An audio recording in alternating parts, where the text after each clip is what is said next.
Bonjour, est-ce que tout va bien? Ça va très bien et vous? Oui, très bien. Donc aujourd'hui, vous connaissez cette fameuse technique qu'on a souvent mis en avant du choix du livre à l'aveugle. C'est-à-dire qu'on arrive en bibliothèque, on ferme les yeux, on fait 3 tours sur soi-même et on pointe un livre du doigt. Et du coup, sur quoi on tombe? La langue des choses cachées, par Cécile Coulon. Alors, le genre? Conte noir. Très bien. La maison d'édition? Iconoclaste. Attention, le nombre de pages? 134. Voilà, 134, parce que ça va avoir une incidence sur la critique. Et enfin, l'année de parution? 2024. Parfait, on est tout bon. Donc, Cécile, nous ne connaissions pas, et pourtant elle est très connue, un lectorat français plutôt féminin qui apprécie tout particulièrement cet auteur. Donc, elle est née en 1990 à Saint-Saturnin. C'est une romancière, nouvelliste et poétesse française, comme tu l'as précisé. Elle a écrit beaucoup de romans. Il me semble qu'à 26 ans, elle en avait déjà écrit 8. Elle est beaucoup primée, notamment avec Une bête au paradis, le prix littéraire du monde en 2019. Mais celui qui a reçu le plus de prix, c'est son livre Le roi n'a pas sommeil en 2012. Le prix mauvais genre. Le prix du meilleur roman des lecteurs point. Il y en a d'autres que je n'ai pas noté. Elle a aussi 3 saisons d'orage qui a l'air très plaisant avec le prix des libraires.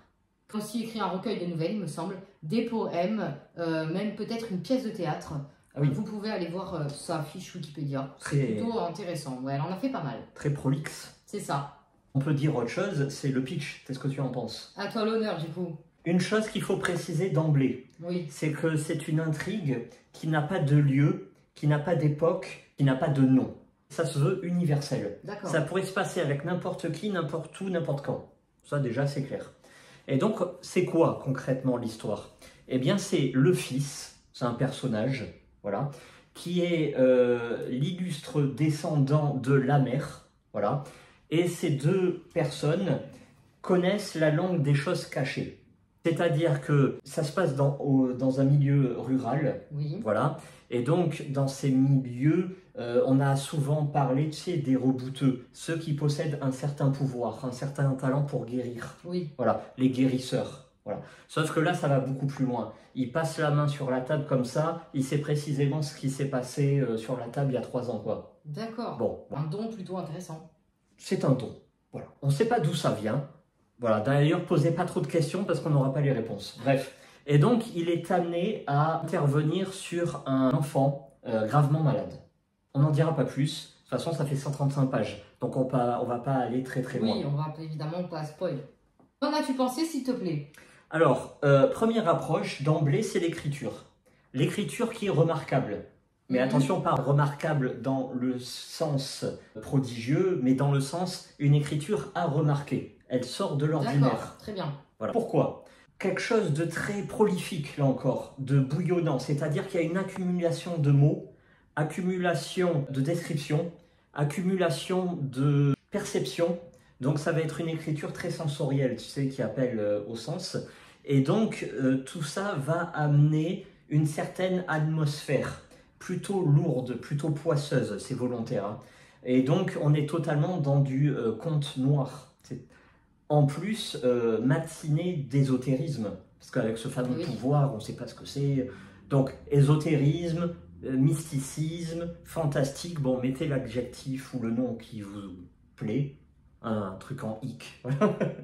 Voilà, vous faites votre choix. Et donc, on rentre là-dedans, c'est très étrange. Et d'ailleurs, ce village-là, c'est un bled paumé au milieu de nulle part. Le bled paumé est un personnage à lui-même, en lui-même.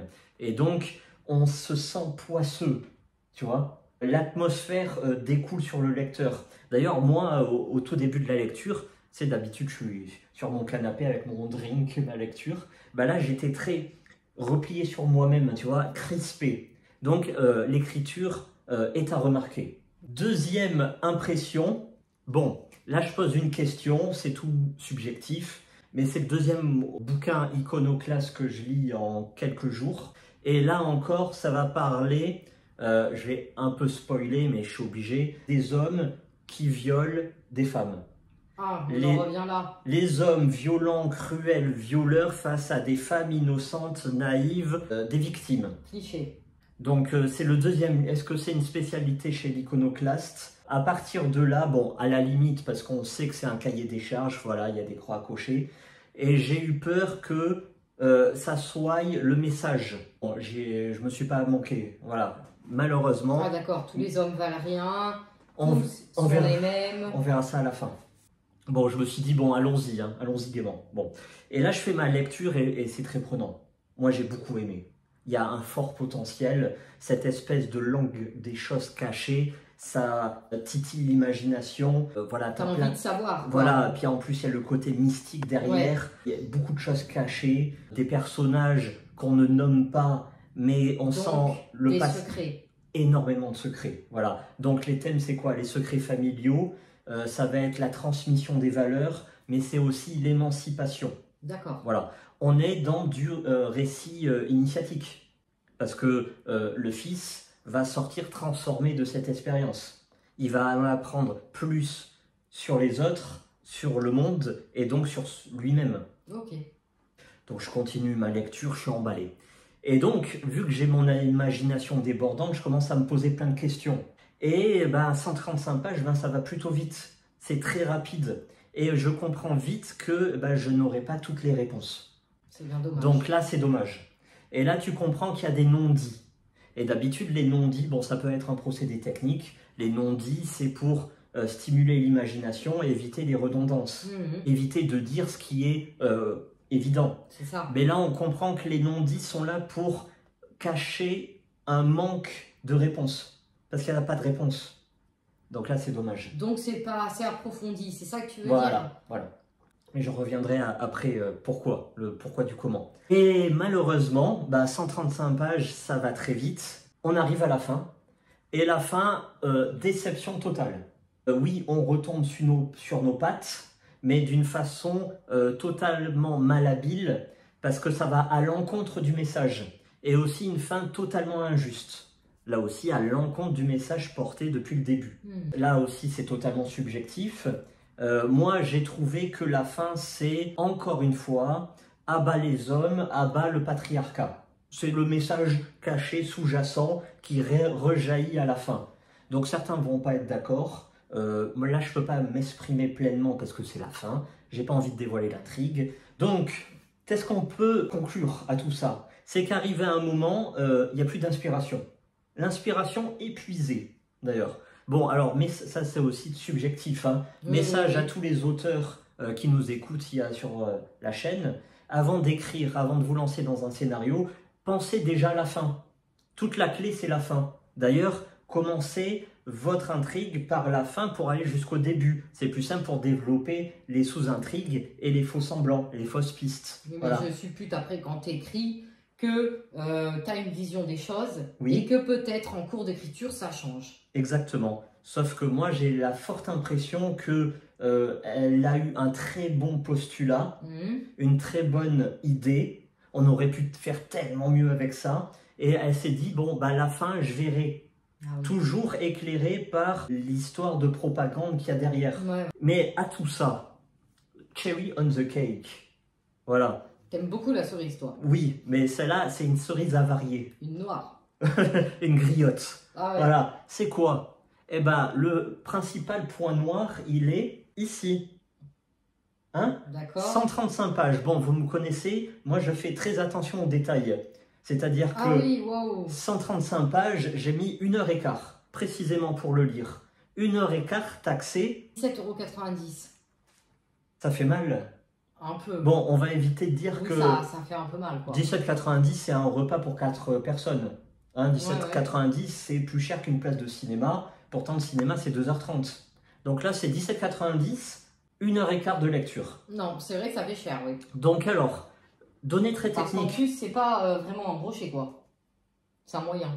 Données très techniques. Une nouvelle, c'est jusqu'à 20 000 mots. Et une nouvelle, c'est 7,90, 8,90 au maximum. Hein. Ici, nous sommes dans le format novella. Novella, c'est entre 20 000 mots et 40 000 mots. Moi, je dirais plus entre 30 000 et 40 000 mots. L'intérêt de ce format-là, et ça, je ne le remets pas en doute parce que c'est très bon, c'est pour dynamiter l'intensité littéraire. Mhm. Peu de personnages, une place sur très peu de temps. Là, ça se passe en une nuit, avec des thèmes divers et pas de sous-intrigue. D'accord. Voilà. Et là, on était très bon là-dessus. Mhm. Parce que, évidemment, il y a une intensité littéraire du début jusqu'aux trois quarts. On est plongé là-dedans, en très bonne atmosphère. Ça aurait pu être très très bon. Mais une novella, c'est entre 12,90 et 14,90. 1 h 15 de lecture. Hein. Et le roman, c'est à partir de 40 000 mots. Roman à partir de 17,90, voire plus. Donc là, on est taxé du roman sur une novella avec une fin bancale. Si vous avez de la chance, comme nous, d'avoir une bibliothèque qui a des nouveautés, allez-y, vous en ferez votre avis. Mais moi, payer 17,90, ça, hors de question. Non, c'est vrai que moi aussi, j'aurais pas acheté. Donc, au final, on pense qu'il aurait peut-être fallu en faire un roman. Oui. Donc, c'est-à-dire beaucoup plus long, avec peut-être plus de détails, une fin plus réfléchie, mais aussi moins de non-dits. Un roman 40 000 mots, Parce que... simple, 17,90, avec cette idée-là et tu changes la fin, moi je signe. Hein, et puis parce que, comme tu l'as si bien dit, l'idée elle est là. Ah, il y a une très bonne base. Ah, totalement, et l'atmosphère est excellente. Voilà, donc pourquoi pas approfondir sur du 300 pages, quoi. Et je suis allé voir les avis sur Babelio. Bon, évidemment, vous avez les aficionados de l'auteur et ceux qui n'ont pas d'esprit critique qui lui mettent une note extrême. Bon, passons. Mais ceux qui ont un peu de métier, ils ciblent très bien la fin. Ils se disent non, en fait. Ça va pas. Non, c'est incohérent par rapport à tout ce qu'on dit. Là, pareil, j'ai envie de dire des trucs, mais je peux pas, sinon je dévoile. Mais ça vient pas de ma tête, quoi. C'est ça que je veux dire. C'est pas moi qui me fais un film. Oui, non, ne t'inquiète pas, on a bien compris tout ce que tu as voulu nous dire. Est-ce que quand même tu lui mets une petite note, s'il te plaît? Ah, moi, je lui mettrais 4. D'accord. Un public ou pas? Ceux qui aiment l'étrange. Voilà, le mystère. Ceux qui ont envie, qui aiment bien les huis clos plutôt étranges, avec des personnages qui sortent de l'ordinaire. Un peu mystiques. D'accord. Voilà. Et genre sombre. Mystic River. En plus, il y a une rivière là-dedans. Oh. Quelque chose de sombre, tu vois, le milieu rural, poisseux, sombre, avec des secrets dégueulasses, des secrets qui étouffent les nouvelles générations. Et ça, je le répète, ça aurait pu être tellement bien.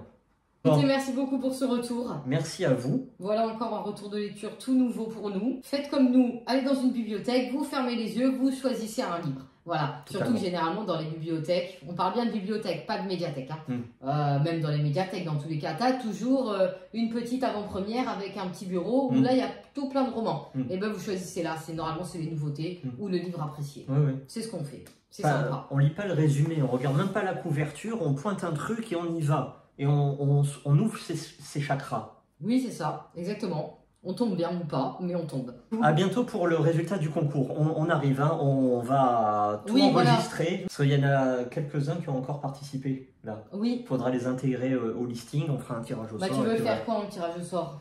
Demain, si on peut. Très bien. Allez, on va faire comme ça. Merci beaucoup. Dites-nous du coup si vous préférez le concours en tirage à la main ou en tirage internet. Merci on fera bien. ça dans la semaine. Allez, bonne soirée.